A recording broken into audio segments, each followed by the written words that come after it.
Merci. Maintenant, nous allons écouter Nadine Dufeu qui va nous présenter l'avis du pneumologue sur cette interaction avec l'ORL.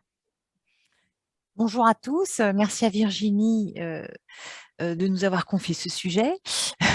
Le CRCM donc, de Marseille adulte prend le relais du CRCM de Lille pédiatrique. En tout cas, il fait tout aussi froid ici à Marseille qu'à Lille, mais il n'a pas neigé, comme chez vous hier. Alors, je vais vous présenter les mêmes résultats, mais qui seront ciblés sur les résultats des médecins de CRCM adultes. Comme vous le savez, vous en avez tous l'expérience, le CRCM est à la fois le centre de soins, il met le tempo du suivi des patients et les patients ont rarement des médecins généralistes qui coordonnent tout ça, donc c'est vraiment notre rôle de le faire.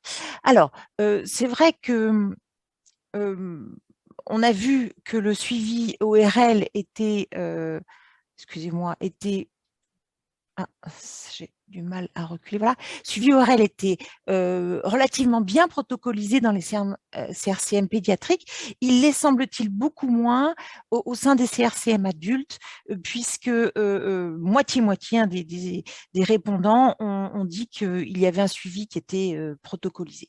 Donc ça, c'est à voir. C'est à revoir peut-être. À quel rythme? Je crois qu'on a vraiment des réponses qui sont semblables aux pédiatres, c'est-à-dire en général un suivi annuel.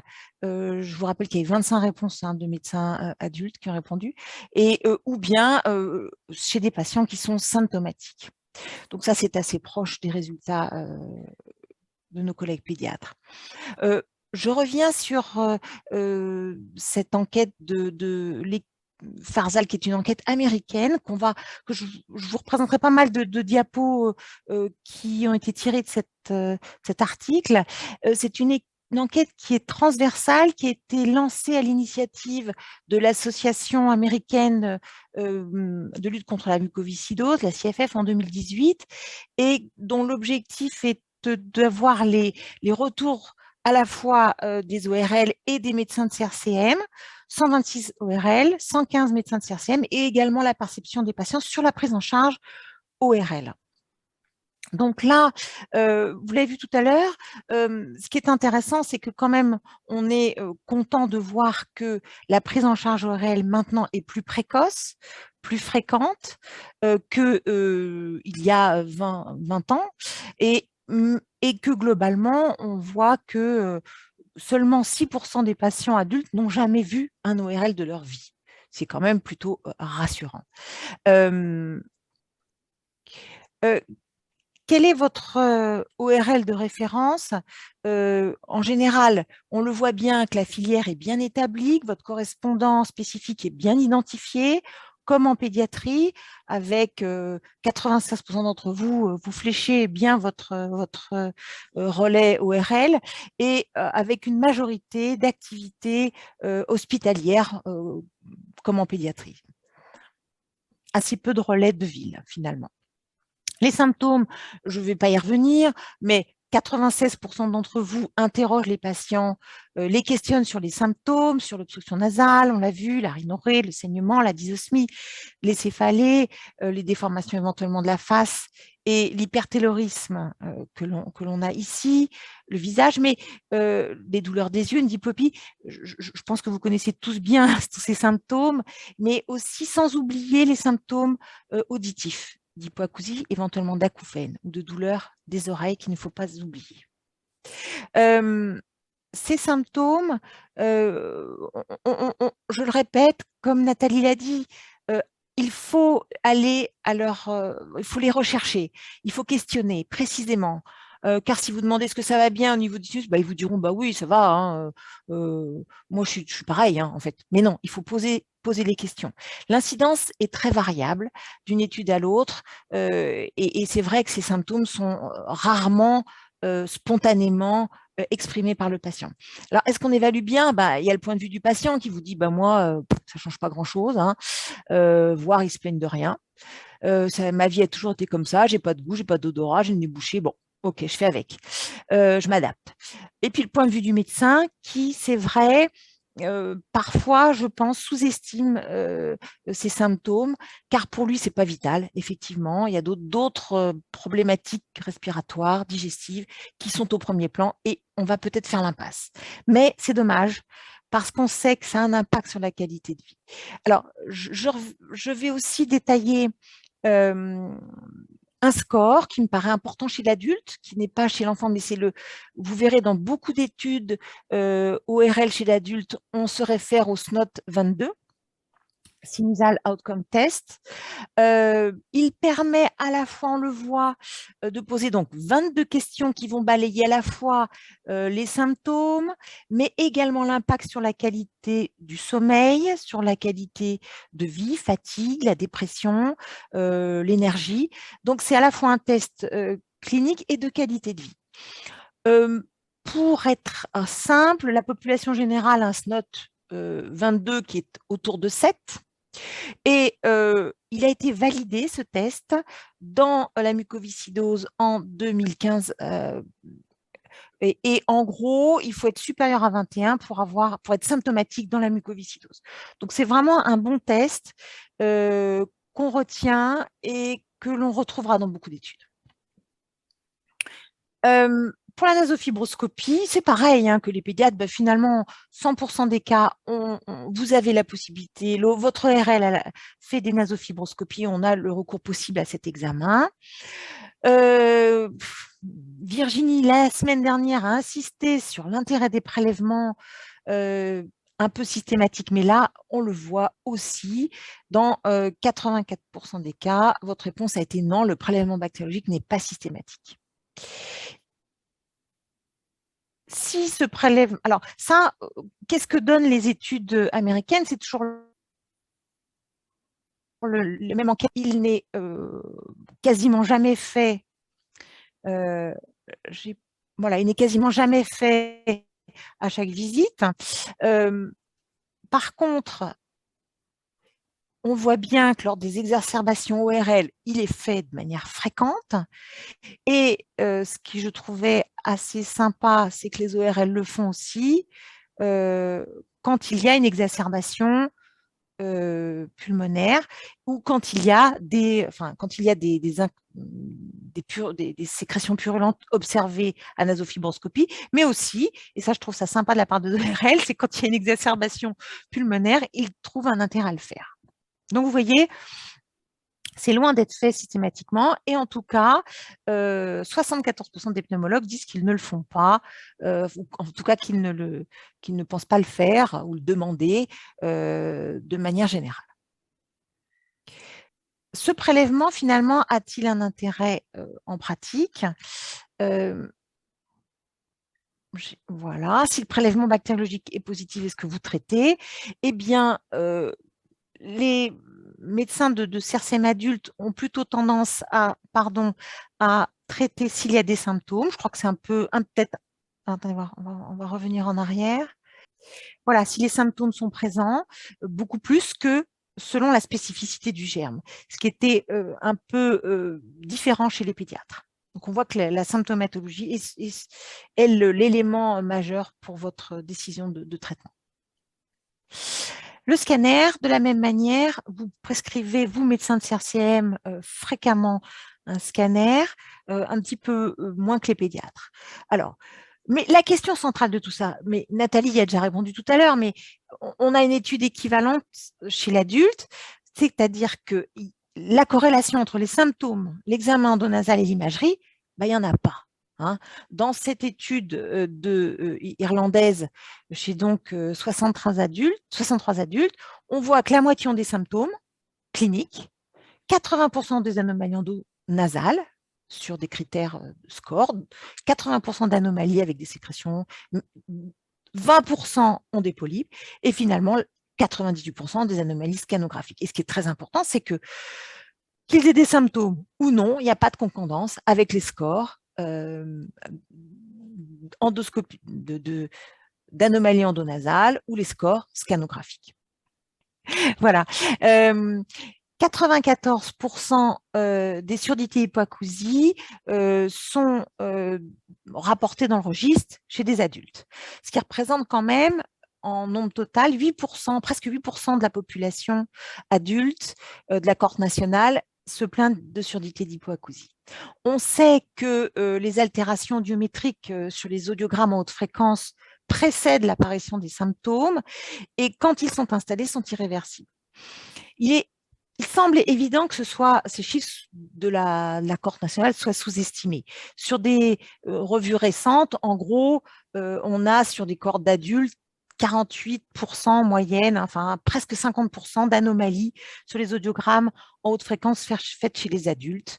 Et il y a une très forte corrélation, comme on s'en doute, avec l'exposition aux aminosides. L'étude de Zettner qui est indiquée là faisait 3 groupes. Un premier groupe, pas de cure d'antibiotiques à l'âge adulte. Un autre groupe, 1 à 9 cures d'antibiotiques reçues au moment de l'étude et plus de 10. Et on voit que entre ceux qui n'ont pas de cure d'antibiotiques n'avaient pas d'anomalie sur les audiogrammes. 48% des anomalies quand ils ont eu entre 1 et 9 cures et 80% des anomalies s'ils ont eu plus de 10 cures dans leur vie. On sait qu'il y a également une prédisposition génétique par mutation sur des anomalies mitochondriales qui est de ce type-là, qui peuvent majorer ou en tout cas anticiper la survenue d'anomalies auditives. Le dépistage, on voit qu'il est rarement systématique, qu'il est plutôt à la demande sur symptômes ou traitements autotoxiques, aminosides ou autres. On y reviendra et ça c'est peut-être quelque chose qu'il faudra qu'on revoie dans nos pratiques. Le bilan ORL pour quel patient? Chez l'adulte, je crois qu'il faut vous adresser les patients qui sont très symptomatiques au niveau ORL et qu'on a du mal à manager, évidemment. Les exacerbateurs fréquents, parce que, comme vous le savez, on l'a répété, la sphère ORL est une niche bactérienne et elle est parfois à l'origine chez certains patients de réinfection. Donc, chez les exacerbateurs fréquents, c'est intéressant.